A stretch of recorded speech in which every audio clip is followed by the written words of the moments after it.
Moderatör versen düşünen mi ağam? Roma aka. Aka, ben sana şu alayım derken bir tane de sana. Sizmi deyman? Hammada shot bor, bittamanda yo'q. Qanday yaxshi bo'lishi mumkin kayfiyat? Sanoş. Sanoş. Paydos. Nazım mikrofon. Sanoş. Ber Roma. Men bereme. Nazim çağıryaptı. Ha. Kim chaqirdi? Men beremen opam. Yo, Roma ber shartingni. Kayfiyatim yo'q o'zi. Qo'y. Ber Roma shartingni. Roma aka, bereke bitti. Senga shartim Sanoş. Şans göreleke. Bilin nima kayfiyatim bo'lib qolar, siqilma, sabr et canım. Ko'rmaysanmi? 3 soatdan buyon o'tiraman. Bir marta shot kelgani yo'q. Ayım.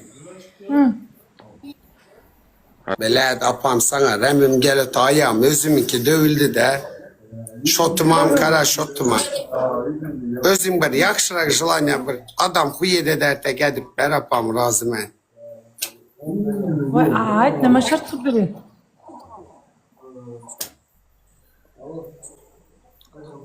Ayt, beraver, qilib beraman. Prosta oyog'imda turib o'ynay olmayman, bo'lmasa bilasan-ku, bez problem Nazim. Men luboy shart qilib kelganman. Ayağı dövük, duş nereden?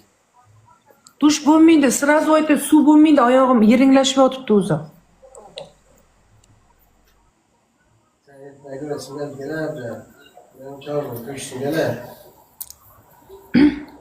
Apam poza kılıp beres mi? Poza klas mı? Ikkinchi shart. Tokara moşnera kısıklı zadınızı kiyip verin apa. Nimaga shu sportivkam normalni-ku, ikkinchi shart. Nazim, chakdingmi, ichdingmi? Basharang yoqmayapti menga. Boru ichdingmi, chakdingmi? Yok, issak. Qayerda o'tiribsanmi, Jalol? Yok, trezu. Ikkinchi shart. İkinci şartım. Apam. İkinci şartım.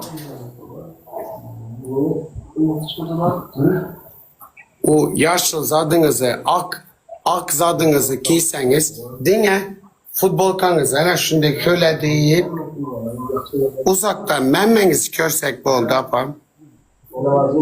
Nazim, sen yoshlik paytingda amga to'ymagansan-da, mammaga, amga faqat shunaqa